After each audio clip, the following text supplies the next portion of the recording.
A very warm welcome to all the students of class 12 biology. Myself Shivani from St. Xavier's High School, Sidwapar, Badalganj. Today we are going to discuss chapter 5 Principles of Inheritance and Variation. तो students last video में थोड़ी सी चीज़ें जो है वो बाकी रह गई थी, जैसे कि हम लोग लिंकेज और रिकॉम्बिनेशन का वो पढ़ रहे थे, क्रॉसिंग. तो रिकॉम्बिनेंट्स और पेरेंटल टाइप वाले में इतना ज़्यादा डिफरेंस आया था जब हम लोग ने फर्स्ट क्रॉस कराया था. यानी कि फर्स्ट क्रॉस में 98.7% जो बने थे वो पेरेंटल बने थे, सिर्फ 1.3% रिकॉम्बिनेंट्स बने थे. जबकि जब हम लोगों ने दूसरा एग्जाम्पल लिया था जहाँ पे white eyed miniature winged female थी और red eyed large wing male था, तो यहाँ पे क्या था, इसके बाद जब हम लोगों ने क्रॉस कराया तो इस केस के अंदर जो रिकॉम्बिनेंट्स थे वो उनका परसेंटेज जो है वो फर्स्ट क्रॉस के कंपैरिजन में बहुत ज़्यादा था. यानी पेरेंटल जो थे 62.8% बने और रिकॉम्बिनेंट्स बने कितने, 37.2%. तो इसका ओवरऑल निष्कर्ष हम क्या निकाल सकते हैं. In the first case for crossing body and eye color was taken. The parental combination was 98.7% and recombinants were 1.3%. तो पहला केस हमने लिया जहाँ पे हम लोग ने मेटिंग कराई, तो वहाँ पे जो दो कैरेक्टर लिए थे उसमें क्या था, बॉडी का कलर था और आई कलर था, जिसमें कि पेरेंटल कॉम्बिनेशन पूरी तरह रिकॉम्बिनेंट्स के परसेंटेज को बिल्कुल ओवर शैडो करना सही वर्ड रहेगा. यानी कि पेरेंटल 98.7% बने तो रिकॉम्बिनेंट सिर्फ 1.3%. In the second case, when eye color and wing size were taken for cross, then parental type combination was 62.8% and recombinants were 37.2%. जब सेकेंड कैरेक्टर्स को क्रॉस कराया गया तो वहाँ पे रिकॉम्बिनेंट्स ने थोड़ा सा फाइट किया पेरेंटल टाइप कॉम्बिनेशन के साथ, और यहाँ पे उसने अपना परसेंटेज काफ़ी हद तक इंक्रीज किया. फिर भी पेरेंटल से कम ही बना. पेरेंटल जो थे वो 62.8% थे और रिकॉम्बिनेंट्स कितने थे, 37.2%. तो रिकॉम्बिनेंट्स क्यों बनते हैं या कैसे बनते हैं. So it means when there is more number of parental types then the genes are tightly linked, and when more numbers of recombinants will form then the genes are not very close and hence are not tightly linked. इससे पहले जब linkage का concept पढ़ा था तो ये बताया था कि अगर दो जीन्स के बीच में डिस्टेंस बहुत कम है तो जब सेग्रीगेशन होने का टाइम आता है तो वो सारे जीन्स एक साथ एक गैमीट के अंदर जाते हैं. अगर दो जीन्स के बीच में डिस्टेंस ज़्यादा है तभी सेग्रीगेशन होने यानी सेपरेशन होने के टाइम पे जो जो जीन्स हैं वो दूसरे गैमीट में जा सकते हैं. तो अगर पेरेंटल टाइप ज़्यादा बन रहा है इसका मतलब जो जीन्स हैं वो क्या है, बहुत ही टाइटली लिंक्ड हैं और सेग्रीगेशन के टाइम पे भी एक दूसरे से सेपरेट नहीं हो पा रहे हैं. और अगर रिकॉम्बिनेंट्स ज़्यादा बन रहे हैं तो इसका मतलब जीन्स के बीच में अच्छा खासा डिस्टेंस है, इसीलिए टूटने के बाद वो अलग अलग गैमीट्स में जा रहे हैं. So on x chromosome Y and M gene are more close while W and M genes are present at more distance with each other. यानी जब हम लोग दोनों केसेस में जीन्स तो दोनों ही सेक्स क्रोमोसोम पे ही हैं, किसी वाई क्रोमोसोम पे कोई जीन नहीं है, दोनों ही जीन दोनों ही केस में दोनों बार एक्स क्रोमोसोम पे ही प्रेजेंट है. लेकिन जो बॉडी कलर और आई कलर का जो जीन है वो बहुत ही पास है, टाइटली लिंक्ड है, इसीलिए वो उसमें पेरेंटल टाइप ज़्यादा बन रहा है. जबकि जो विंग साइज है और आई कलर में है इन दोनों जीन्स के बीच में डिस्टेंस है, बहुत ज़्यादा क्लोज नहीं है, टाइटली लिंक नहीं है, इसीलिए इनके केस में रिकॉम्बिनेंस का परसेंटेज भी ज़्यादा है. ठीक है, तो इसका मतलब less distance between the genes more the genes will be linked. जितना ज़्यादा जीन्स के बीच में डिस्टेंस कम होगा उतना ही ज़्यादा जीन्स जो होंगे वो आपस में लिंक्ड होंगे. अब नेक्स्ट टॉपिक स्टार्ट करते हैं जो कि है सेक्स डिटर्मिनेशन. तो सेक्स डिटर्मिनेशन में हम लोग दो टाइप पढ़ेंगे, एक जहाँ पे मेल हेटेरोगैमीट्स प्रोड्यूस करते हैं और दूसरा वो टाइप रहेगा जहाँ पे फीमेल भी हेटेरोगैमीट प्रोड्यूस करती हैं. तो इसमें हम लोग 3 types of sex determination discuss करेंगे. एक होगा X0 टाइप, एक होगा XX XY टाइप और दूसरा होगा ZZ ZW type of sex determination. ठीक है, तो यहाँ पे एक ये नॉर्मल ह्यूमन सेल ले लेते हैं. ठीक है, उसके अंदर न्यूक्लियस है, न्यूक्लियस के अंदर क्रोमोसोम्स हैं.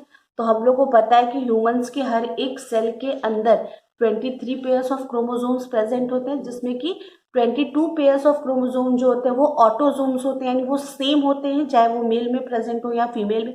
जो 23rd पेयर वाला क्रोमोसोम होता है, यानी कि अगर पेयर के हिसाब से बात करें तो ओवरऑल 46 क्रोमोसोम हो गए 23 पेयर का मतलब, तो 23 में से 22 जो है वो ऑटोसोम्स है, यानी कि 44 क्रोमोसोम्स जो है वो ऑटोसोम्स होंगे। जो लास्ट वाला होगा 23rd यानी क्रोमोसोम नंबर 45 और 46, वो क्या होता है, वो सेक्स क्रोमोसोम या एलोसोम कहते हैं उसको। In human sex of baby is decided at a time of fusion between egg and sperm, that is fertilisation. ये बात हम लोग ने रिप्रोडक्शन में भी डिस्कस किया था कि ऐसा नहीं है कि जब बेबी जो है वो 9 मंथ्स का हो जाता है उसके बाद सेक्स डिसाइड होता है, नहीं। जैसे ही male sperm and female egg मिले, फ्यूजन हुआ, फर्टिलाइजेशन जैसे हुआ, उसी समय वो डिसाइड हो जाएगा कि जाइगोट एक्स लेके आया है या वाई, क्योंकि फीमेल हमेशा क्या लेके, zygote I am so sorry, sperm x लेके आया है या वाई, क्योंकि एग हमेशा एक्स ही रहेगा। अब मेल स्पर्म के ऊपर डिपेंड है कि वो एक्स क्रोमोसोम रखा है या वाई, और जैसे ही एक्स या वाई में से जो भी आया फ्यूजन होगा, फर्टिलाइजेशन हो जाएगा, उसी समय ये डिसाइड हो जाएगा कि होने वाला फीटस जो है वो मेल होगा कि फीमेल। अब एनसीईआरटी अगर आप देखेंगे तो हेनकिंग एक व्यक्ति थे जिन्होंने सबसे पहले एक्स क्रोमोसोम को ऑब्जर्व किया, यानी कि वो अभी आगे मैं और डिटेल में थोड़ा सा एक बार और बताऊंगी कि हेनकिंग क्या थे, सबसे पहले उन्होंने ही एक्स क्रोमोसोम को ऑब्जर्व किया था जब वो इंसेक्ट्स के स्पर्म के ऊपर स्टडी कर रहे थे, लेकिन तब उनको ये पता नहीं था कि ये क्या चीज़ है, तो उन्होंने उसको एक्स बॉडी या अननोन बॉडी डिक्लेयर कर दिया। ठीक है, ठीक है। उसके बाद अभी हम लोग सेक्स डिटर्मिनेशन इन ह्यूमंस पढ़ लेते हैं। ठीक है, जो हेनकिंग थे वो स्पर्म ऑफ इंसेक्ट्स पे स्टडी कर रहे थे, तो ह्यूमंस के अंदर मेल एंड फीमेल हम लोग विजुअली देख के भी बता देते हैं, किस बेसिस पे, सेकेंडरी सेक्सुअल कैरेक्टर्स के बेसिस पे। जैसे कि मेल्स के अंदर टेस्टिस होगा, पीनिस होगा, बियर्ड आता है, टेस्टोस्टेरोन हार्मोन आता है। इसके अलावा ठीक है, फीमेल्स के अंदर ब्रेस्ट हो गया या यूट्रस हो गया, ये सारे कैरेक्टर्स के ऊपर हम लोग डिस्टिंग्विश करते हैं। अब मेल ह्यूमंस के अंदर क्या है, 22 पेयर ऑफ क्रोमोसोम्स जो है वो कॉमन होते हैं, जिनको कि हम ऑटोसोम्स कहते हैं, अभी थोड़ी देर पहले बताया। और जो 23rd वाला पेयर होता है उसे क्या कहते हैं, सेक्स क्रोमोसोम या एलोसोम्स भी कहते हैं। तो मेल्स के अंदर ये होता है XY और फीमेल के अंदर होता है XX। तो इसका मतलब क्या होगा, जब गैमीट फॉर्मेशन का टाइम होगा तो ये गैमीट के टाइम पे बनने का क्या होगा, ये दोनों सेग्रीगेट होंगे, यानी सेपरेट होंगे एक दूसरे से। ये एक गैमीट में जाएगा, ये एक में जाएगा, तो सेपरेट होंगे, एक में X आया, एक में Y आया। फीमेल में अलग अलग बनाने का कोई मतलब नहीं है, क्योंकि गैमीट क्या है, एक ही है। ठीक है, तो चाहे X 2 बार लिखे या एक बार, उससे वो चीज कोई मैटर नहीं करता है। तो यहाँ पे वैसे 2 बार लिखा है, तो दोनों ही क्रोमोसोम सेम है, तो क्या लिखेंगे, होमो। ये होमोलोगस क्रोमोसोम के भी केस में हम लोग पढ़ चुके हैं, होमोलोगस और हेट्रोलोगस। होमो मतलब क्या है, सेम टाइप ऑफ गैमीट्स है। फीमेल्स के अंदर क्या है, मेल्स के अंदर क्या होगा, एक्स और वाई दो तरह के क्रोमोसोम्स हैं, तो इसीलिए उनको क्या कहेंगे, हेटेरोगैमीट्स। तो in human males they are heterogametes while female are homogametes. Birds के अंदर क्या होता है, फीमेल्स जो होती हैं वो हेटेरोगैमीट्स होते हैं, जबकि मेल बर्ड्स क्या होते हैं, होमोगैमीट होते हैं। ठीक है, तो अब दूसरा टाइप ऑफ सेक्स डिटर्मिनेशन पढ़ लेते हैं, जिसे क्या कहते हैं, X0 type of sex determination. Male insects have one less number of chromosome than female insect।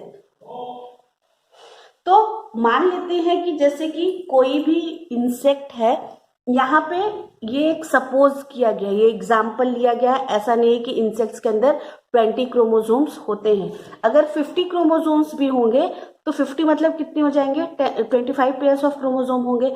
तो जो 25 होगा तो फीमेल के अंदर तो 50 होगा, लेकिन मेल के अंदर क्या हो जाएगा, सिर्फ 49 क्रोमोसोम ही प्रेजेंट होगा। तो वही उसी तरह सेम बेसिस पे यहाँ पे 20 क्रोमोसोम्स का एग्जाम्पल लिया गया, यानी कि सपोज करते हैं कि किसी फीमेल इंसेक्ट के पास 20 क्रोमोसोम है, इसका मतलब 10 पेयर्स ऑफ क्रोमोसोम है, तो 9 पेयर ऑफ क्रोमोसोम्स इनके अंदर भी सिमिलर लेंगे, यानी मेल और फीमेल के अंदर 9 पेयर्स, यानी टोटल नंबर सॉरी टोटल में से 18 नंबर ऑफ क्रोमोसोम्स जो है वो दोनों के अंदर सेम रहेंगे, लेकिन जो लास्ट पेयर ऑफ क्रोमोसोम है जो कि सेक्स क्रोमोसोम, वो फीमेल के अंदर 2x रहेगा, लेकिन मेल के अंदर सिर्फ एक सिंगल एक्स क्रोमोसोम ही प्रेजेंट होगा। तो डायग्राम से इसको समझ लीजिए कि जैसे ये यहाँ पे 2 ही पेयर बना है, लेकिन ऐसे ही 9 पेयर्स आप बना सकते हैं।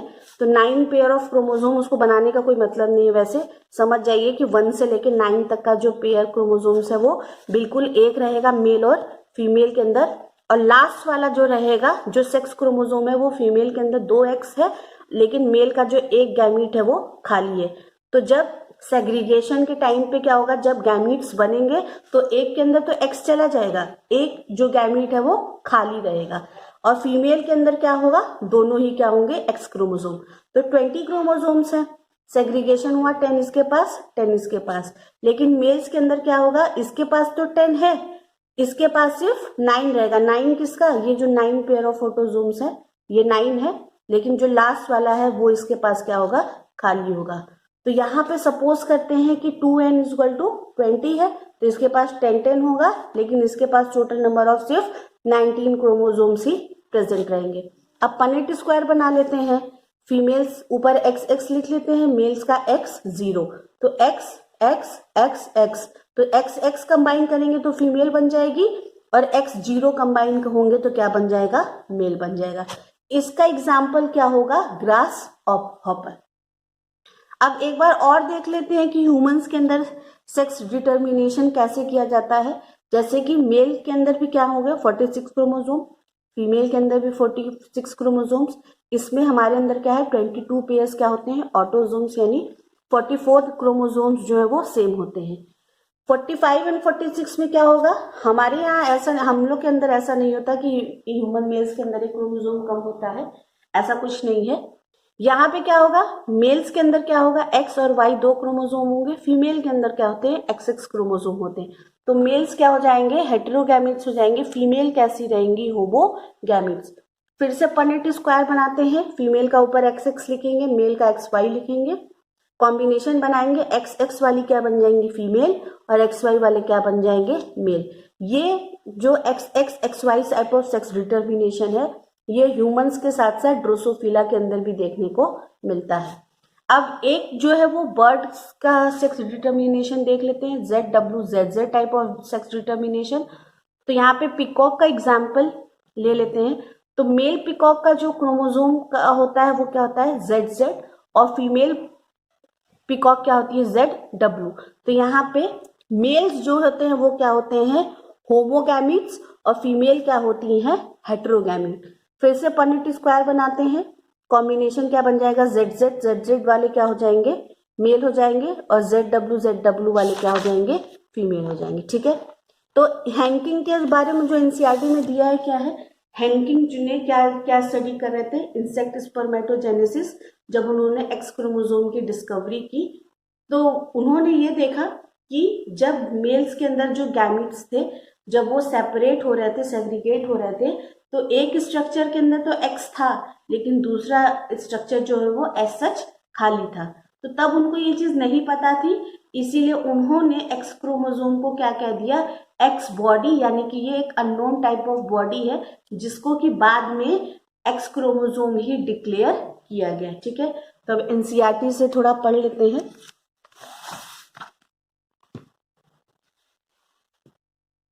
The mechanism of sex determination has always been a puzzle before the geneticist. The initial clue about the genetic or chromosomal mechanism of sex determination can be traced back to some of the experiments carried out in insects. ठीक है, तो sex determination पहले एक बहुत बड़ा puzzle था, और इसका जो इनिशियल क्लू था वो क्रोमोसोमल मैकेनिज्म के ऊपर डिस्कवर किया गया, और ये सबसे पहले इंसेक्ट्स के अंदर ही डिस्कवर हुआ। In fact, the cytological observations made in a number of insects led to the development of the concept of genetic or chromosomal basis of sex determination. यानी कि इंसेक्ट्स के सेल्स को ये ऑब्जर्व करके ये डेवलपमेंट हुआ कि जो क्रोमोसोम है वही बेसिस हैं किसके, सेक्स डिटर्मिनेशन के। Henking 1891 could trace a specific nuclear structure all through the spermatogenesis in a few insects, and it was also observed by him that 50% of the sperm received this structure after spermatogenesis, whereas the other 50% sperm did not receive it. तो Henking ने 1891 में एक structure discover किया nucleus के अंदर, जहां पे उन्होंने ये ऑब्जर्व किया कि इंसेक्ट जो स्पर्म प्रोड्यूस करते हैं उसमें 50% स्पर्म्स के अंदर तो जो एक्स क्रोमोसोम वाला स्ट्रक्चर है वो प्रेजेंट था, लेकिन अदर जो 50% थे उनके अंदर वो एक्स क्रोमोसोम प्रेजेंट नहीं था. Henking gave a name to this structure as the X body, but he could not explain its significance.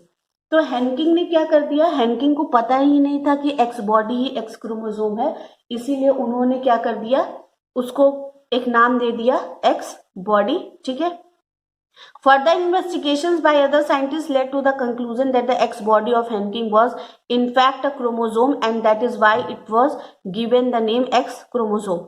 तो हैंकिंग क्या थे, एक्स बॉडी का सिग्निफिकेंस नहीं प्रूव कर पाए, जैसे मेंडल अपने काम का नहीं प्रूव कर पाए कि फैक्टर क्या चीज होती है, उसी तरह हैंकिंग भी नहीं बता पाए कि ये एक्स बॉडी का सिग्निफिकेंस क्या है, कि इसके प्रेजेंट होने से और एब्सेंट होने से क्या फर्क पड़ता है. लेकिन बाद में जब साइंटिस्ट ने इन सब चीजों को ऑब्जर्व किया तो उन्होंने ये कंक्लूजन पे आए कि जो एक्स बॉडी था हैंकिंग ने जिसका डिस्कवर किया था वो क्या था, इनफैक्ट एक क्रोमोसोम था. इसीलिए हैंकिंग के डिस्कवरी के बेसिस पे ही, एक्स बॉडी के बेसिस पे ही उसको नाम दे दिया गया एक्स क्रोमोसोम का.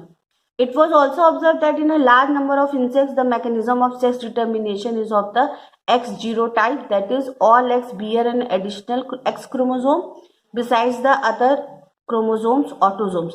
तो ये ऑब्जर्व किया गया कि ज्यादातर जो इंसेक्ट्स होते हैं उनके अंदर जो सेक्स डिटर्मिनेशन होता है वो क्या होता है, X0 टाइप का, जहां पे फीमेल्स के पास दोनों एक्स क्रोमोसोम प्रेजेंट होता है लेकिन मेल के पास सिर्फ एक सिंगल एक्स क्रोमोसोम होता है. On the other hand some of the sperms bear the X chromosome where some do not, यानी कि मेल्स के अंदर जो स्पर्म, मेल इंसेक्ट के अंदर कुछ स्पर्म्स के अंदर एक्स क्रोमोसोम प्रेजेंट होता है, कुछ के अंदर नहीं प्रेजेंट होता है. Eggs fertilized by sperm having an X chromosome become females, and those fertilized by sperms that do not have an X chromosome become males. तो अभी दिखाया था कि जो फीमेल के पास तो XX ही है और मेल्स के पास क्या है, X और 0 है. तो अगर मेल का X फीमेल का X कंबाइन किया गया तो फीमेल इंसेक्ट बनेगा, और मेल से 0 आया, फीमेल से X आ गया तो मेल बन जाएगा. ठीक है. Do you think the number of chromosome in the male and female are equal? Due to the involvement of X chromosome in the determination of sex, it was designated to be the sex chromosome, and the rest of the chromosome were named as autosomes. ठीक है. तो अभी तो बताया कि mail and female के अंदर, insects के अंदर equal number of chromosomes present नहीं होते हैं. ठीक है. लेकिन एक्स क्रोमोसोम के इन्वॉल्वमेंट की वजह से ही सेक्स को डिटरमाइन किया गया, इसीलिए एक्स क्रोमोसोम को क्या बोला गया, सेक्स क्रोमोसोम, SEX. और इनके अलावा जो क्रोमोसोम्स होते थे उनको क्या नाम दिया गया, ऑटोसोम्स का. Grasshopper is an example of X0 type of sex determination in which the males have only one X chromosome besides the autosomes, whereas females have a pair of X chromosome. तो यहाँ पे NCERT के अंदर grass hopper का example दिया हुआ है कि जो मेल ग्रास हॉपर्स होते हैं उनके पास X0 टाइप ऑफ क्रोमोसोम्स होते हैं और फीमेल्स के पास एक pair of X chromosome present होता है. These observations led to the investigation of a number of species to understand the mechanism of sex determination. तो ये एक बेसिस के बाद से अदर स्पीशीज में भी सेक्स डिटर्मिनेशन को इंस्पेक्ट करना स्टार्ट किया गया. In a number of other insects and mammals including men, XY type of sex determination is seen where both male and female have same number of chromosomes. तो इसके बाद humans के ऊपर देखा गया, तो ह्यूमंस के अंदर कुछ इंसेक्ट्स के अंदर भी जो टाइप ऑफ क्रोमोसोम्स थे वो क्या थे, XX और XY, जहाँ पे मेल एंड फीमेल्स के पास सेम नंबर ऑफ क्रोमोसोम्स था. इंसेक्ट्स के अंदर क्या होता है, फीमेल इंसेक्ट के बाद दोनों पेयर ऑफ एक्स क्रोमोसोम होता है, मतलब 2 एक्स क्रोमोसोम होता है, जबकि मेल के पास एक ही होता है. Among the males, an X chromosome is present, but its counterpart is distinctly smaller and called the Y chromosome. Females, however, have a pair of X chromosomes. तो मेल के अंदर क्या होता है, X क्रोमोसोम प्रेजेंट होता है लेकिन थोड़ा छोटा होता है, और नहीं, ये Y क्रोमोसोम का साइज थोड़ा छोटा होता है, X क्रोमोसोम सही नॉर्मल साइज का होता है, जबकि फीमेल्स के पास एक पेयर ऑफ X क्रोमोसोम है. Both males and female bear same number of autosomes, यानी मेल फीमेल के अंदर 22 पेयर ऑफ क्रोमोसोम्स जो है वो सेम रहते हैं. Hence the male have autosomes plus XY while females have autosomes plus XX, यानी कि ऑटोसोम्स यानी कि 44 नंबर ऑफ क्रोमोसोम्स मेल के अंदर भी होंगे, पर 44 प्लस XY होगा, और फीमेल्स के अंदर 44 प्लस XX. तो जो ये 44 है वो क्या है, ऑटोसोम्स है. In human beings and in Drosophila the males have 1X and 1Y chromosome while whereas females have a pair of X chromosome besides autosomes. तो चाहे ड्रोसोफिला की बात किया जाए यानी मेल ड्रोसोफिला, चाहे मेल ह्यूमंस की बात किया जाए, उनके पास क्या होगा, ऑटोसोम्स होंगे 22 पेयर्स के, और लास्ट वाला 2 क्रोमोसोम होगा, एक X एक Y, जबकि फीमेल्स के पास 44 के साथ क्या कॉम्बिनेशन आएगा, XX का, यानी एक पेयर ऑफ X क्रोमोसोम का. In the above description, you have studied about 2 types of sex determining mechanisms, that is X0 type and XY type. यानी अभी तक हम लोगों ने कॉपी में तो 3 पढ़ लिया है, लेकिन बुक के अंदर क्या देखा, एक X0 टाइप जो कि इंसेक्ट्स के अंदर था, यानी कि ग्रास हॉपर का एग्जाम्पल लिया, और दूसरा था XX XY जो कि मेल्स के ह्यूमंस के अंदर और ड्रोसोफिला के अंदर होता है. But in both cases, males produce 2 different types of gametes, A either with or without X chromosome, or B some gametes with X chromosome and some with Y chromosome. तो यहाँ पे हम लोग मेल हेटेरोगैमिटी देख रहे हैं. Mail heterogamety यानी कि मेल्स जो है वो 2 तरीके के गैमेट्स जो है वो प्रोड्यूस कर रहे हैं, चाहे X0 हो चाहे XY हो, 2 हो गए ना, आइदर विद और विदाउट X क्रोमोसोम्स, यानी एक है X क्रोमोसोम या 0 है, या फिर एक के पास क्या है, X और Y chromosome. Such type of sex determination mechanism is designated to be the example of male heterogamity. तो जो जहाँ पे मेल 2 तरीके के गैमेट्स प्रोड्यूस करते हैं और उसको जब सेक्स डिटर्मिनेशन का मैकेनिज्म बनाया जाता है, तो इस सेक्स डिटर्मिनेशन मैकेनिज्म को क्या कहते हैं, mail heterogamety. In some other organism, example birds, a different mechanism of sex determination is observed. In this case, the total number of chromosomes is same in both males and females, but 2 different type of gametes is in terms of the sex chromosome are produced by females, that is female heterogamity. तो इसके बाद NCERT के अंदर birds का example दिया गया है कि बर्ड्स के अंदर क्या होता है, वहां पे मेल्स ना होके फीमेल्स जो है वो 2 डिफरेंट तरह का गैमेट्स जो है वो प्रोड्यूस करते हैं, इसीलिए जो बर्ड्स के अंदर जो सेक्स डिटर्मिनेशन होता है वो फीमेल हेटेरोगैमिटी का एग्जाम्पल है. In order to have a distinction with the mechanism of sex determination described earlier, the 2 different sex chromosomes of a female bird has been designated to be Z and W chromosomes. In these organisms, the female have 1 Z and 1 W chromosomes, while males have a pair of Z chromosomes beside the autosomes. तो अभी पता है कि यहाँ पे भी क्या है, ऑटोसोम्स होंगे, यानी वो पेयर ऑफ क्रोमोसोम जो कि मेल एंड फीमेल के अंदर सेम होता है.